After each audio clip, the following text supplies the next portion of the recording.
مختصر جواب میں عرض کر دیتا ہوں۔ پہلا سوال یہ بھیجا گیا کہ باغ فدق کی حقیقت کیا ہے؟ تو اس کے لیے عرض یہ ہے کہ اہل تشیع کی 300 سے زائد بس کرنا یار 300 سے زائد کتب معتبرہ میں یہ ثابت کیا گیا کہ یہ جو فدق کا باغ تھا یہ مال فے تھا۔ اس پر اہل تشیع نے بہت زیادہ زور دیا ہے۔ مال فے وہ ہوتا ہے جو بغیر لڑائی کے حاصل ہو، تو یہ فدق کا کریا کہہ لو باغ کہہ لو، تو وہ کہتی ہیں کہ یہ مال فے ہے۔ تو جب یہ مال فے ہے تو اس کے ساتھ یہ بھی سن لیں مال فے کا حکم سورۃ الانفال میں اللہ رب العزت نے خود ذکر کیا، اس کے مصارف بھی ذکر کیے اور مال فے کا حکم بھی بیان کیا۔ چونکہ اہل تشیع کہ ہاں یہ مسئلہ ہے کہ یہ قرآن اصلی نہیں، اصلی قرآن وہ امام غائب کے پاس ہے، اور یہ جو سنیوں کے پاس قرآن ہے یہ اصلی قرآن نہیں۔ اس لیے شیعہ کو قرآن کا حوالہ تو میں نہیں دے رہا، اہل السنت سورہ انفال میں یہ چیزیں دیکھ لیں، مستقل آیت موجود ہے۔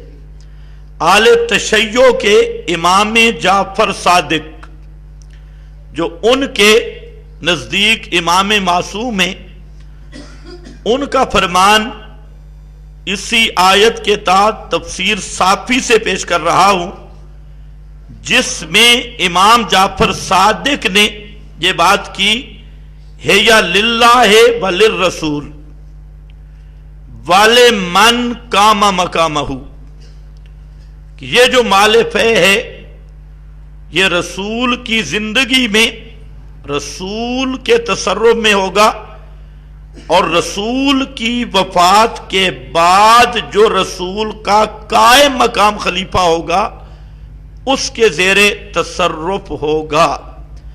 یہ بات کسی سنی کی پیش نہیں کر رہا، یہ امام جعفر صادق کا فرمان جو شیعہ کے ہاں امام معصوم ہے اور اہل تشیع کے ہاں امام معصوم کے قول کا انکار کفر ہے۔ تو اب یہ امام معصوم جناب جعفر صادق کا بیان کہ مال فے ہے، اور مال فے کا حکم یہ ہے کہ زندگی میں رسول اللہ صلی اللہ علیہ وسلم کے زیر تصرف اور موت کے بعد جو بھی قائم مقام لے من قام مقامہ بعدہ جو بھی خلیفہ ہوگا۔ اچھا، یہ جو مسئلہ امام جعفر صادق کا عملاً بھی اس پہ عمل ہوا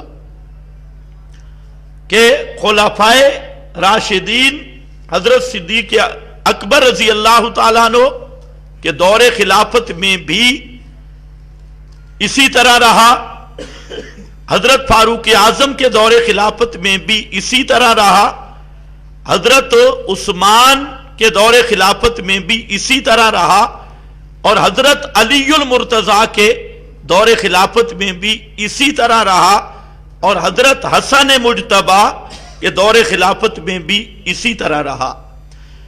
اہل تشیع سے ہمارا ایک سوال ہے، اگر کوئی دیانتدار ہو بجائے گالیاں نکالنے کے اس کا جواب ہمیں چاہیے کہ اگر بالفرض ابو بکر صدیق فاروق عثمان خلفائے ثلاثہ نے ناانصافی کی اور اس باغ فدق کو حضرت فاطمہ یا اولاد فاطمہ کے حوالے نہیں کیا، تو سوال یہ ہے کہ حضرت علی نے وہ باغ اولاد فاطمہ کے حوالے کیوں نہیں کیا؟ حضرت حسن نے کیوں نہیں کیا؟ جو معاملہ ابو بکر صدیق نے فدق کے ساتھ کیا، فاروق اعظم نے وہی کیا، حضرت عثمان نے وہی کیا، اور حضرت علی المرتضیٰ نے بھی معاملہ وہی کیا۔ اب ایک ہی معاملہ ابو بکر عمر عثمان کریں، وہ تو بن گئے معاذ اللہ مجرم، اور وہی معاملہ حضرت علی کریں، تو اگر پہلے تین نے ناانصافی کی تو حضرت علی نے بھی کیا کی؟ یہ ناانصافی کا الزام کس پہ آئے گا؟ حضرت علی پر بھی، حضرت حسن پر بھی۔ میں تو ویسے اللہ تعالیٰ کے ہر کام میں حکمت ہوتی ہے کہ اللہ رب العزت نے امام الانبیاء کو سارے نبیوں کے آخر میں نبوت دی، اور ایک وہاں جملہ ذکر کیا ہے کہ مصدقاً، کہ اللہ کے محبوب پہلے نبیوں کی تصدیق کرنے والے ہیں۔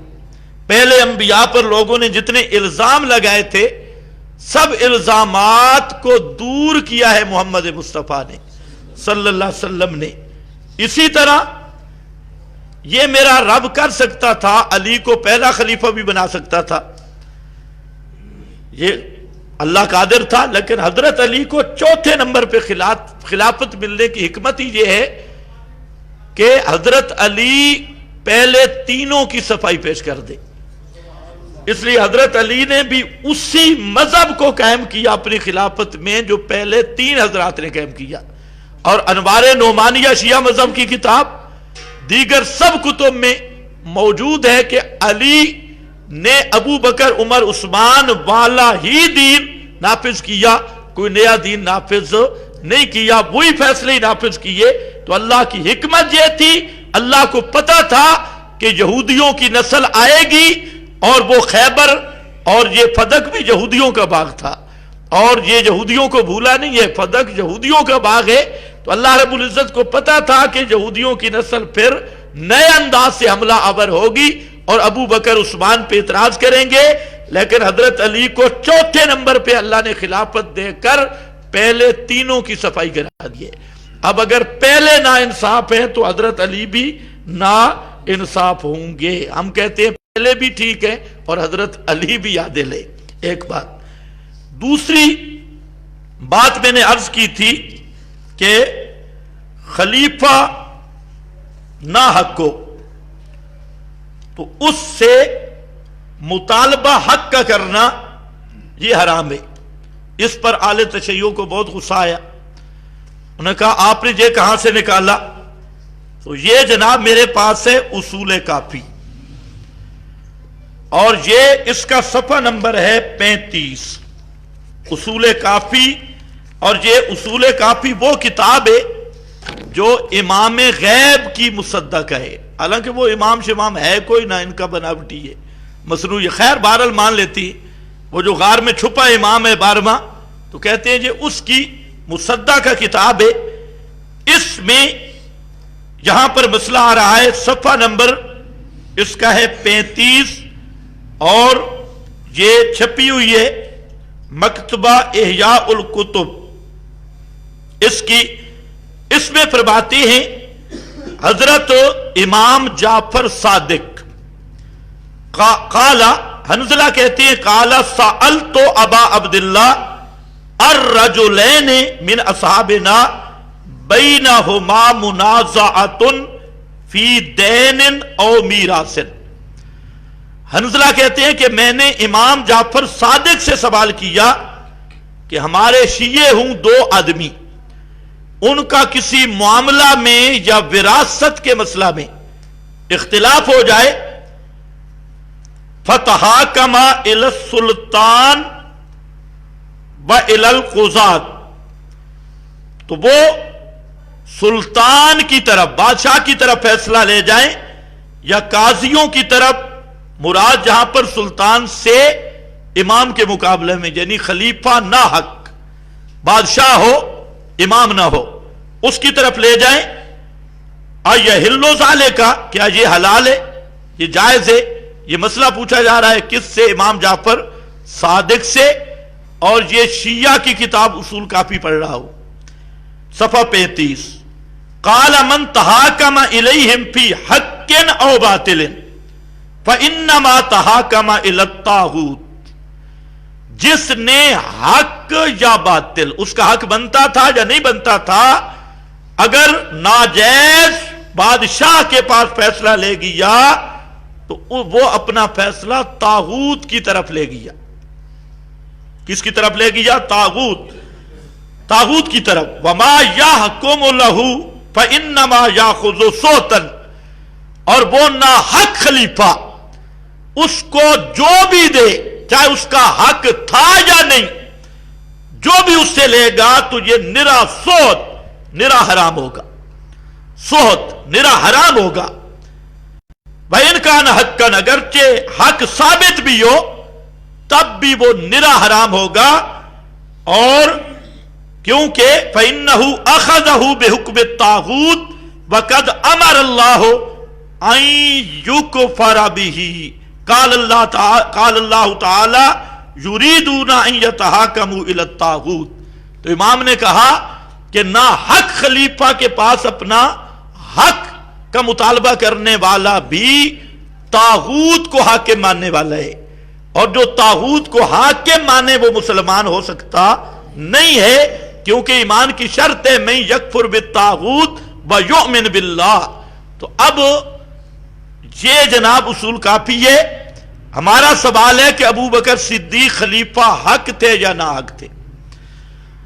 اگر ابو بکر صدیق خلیفہ حق تھے تو سارا شیعہ مذہب ختم، شیعہ کی بنیاد ہی یہ ہے۔ اور اگر ابو بکر صدیق خلیفہ نا حق تھے اور حضرت فاطمہ نے نا حق خلیفہ سے حق مانگا تو الزام کس پہ ہوگا؟ بنت رسول پہ ہوگا کہ انہوں نے طاغوت سے اپنا حق مانگا، اور جو طاغوت سے فیصلہ کرائے وہ مسلمان نہیں رہتا۔ تو اس شیعہ کتاب کے مطابق اگر ابو بکر صدیق خلیفہ نہ حق ہو تو یہ حضرت فاطمہ کا ایمان ہی نہیں رہے گا۔ بنت رسول پہ کفر کا فتویٰ شیعہ کتاب میں موجود ہے، یہ ہماری کتاب نہیں ہے، ان کا اصول ہے۔ پچھلے جمعے پر تو میں نے تھوڑا سا نرم گفتگو کی تھی، وہ نہیں پچا سکے، تو اب تو تھوڑا سخت آ گئی، اور کتاب ان کی ہے۔ اس کے ساتھ انہوں نے ایک اور سوال کیا کہ یہ جو مسئلہ ہے میراث انبیاء کا، آپ کہتے ہیں کہ انبیاء کی وراثت مالی نہیں ہوتی بلکہ کیا ہوتی ہے؟ علمی، دینی وراثت ہوتی ہے۔ تو سوال یہ ہے کہ یہ مسئلہ تو ہے اہل سنت کا، بقول ان کے اہل سنت کی کتابوں میں ہے، بخاری میں، مسلم میں، تو ہم پہ کیسے اتمام حجت ہوگا؟ تو اہل سنت کی کتب میں تو ہے، موجود ہے کہ انبیاء کی جماعت لا نورث ما ترکنا صدقہ۔ تو سائل نے سوال کیا ہے کہ یہ ہمارے لیے حجت نہیں ہے، تو یہ تو کتاب اہل سنت کی ہے۔ خیر یہ بات معقول بھی ہے، ٹھیک ہے، آپ تمہارے لیے حجت نہیں، تو پھر تم مدعی ہو کہ انبیاء کی مال میں وراثت جاری ہوتی ہے، اس پہ آپ ذرا دلیل لائیں، ہاتھو برہانہ کو، انصاف کی بات ہے۔ باقی رہ گیا یہ جو معاملہ ہے کہ انبیاء کی وراثت مال میں ہوتی ہے یا نہیں، تو سوال آپ نے کیا ہے مجھ سے، تو انشاءاللہ ہم آپ کو مایوس نہیں کریں گے۔ یہ اصول کافی ہے، اور صفحہ نمبر اس کا ہے 19۔ اب ذرا غور سے سننا اور انصاف کرنا۔ یہ جو روایت ہے کہ انبیاء کی وراثت علم میں ہوتی ہے، مال میں نہیں ہوتی، اہل سنت کے ہاں تو یہ 10 سے زائد صحابہ سے ثابت ہے، اس لیے ہمارے ہاں یہ متواتر ہے۔ اور ان صحابہ میں حضرت علی بھی ہیں، حضرت عباس بھی ہے، ان کی تصدیق بھی موجود ہے۔ اب مسئلہ یہ ہے کہ یہ میرے پاس ہے جناب اصول کافی، اور باب ہے، باب نمبر 4، ثواب العالم والمتعلم، اس باب کا عنوان ہے۔ اس میں ان ابی عبداللہ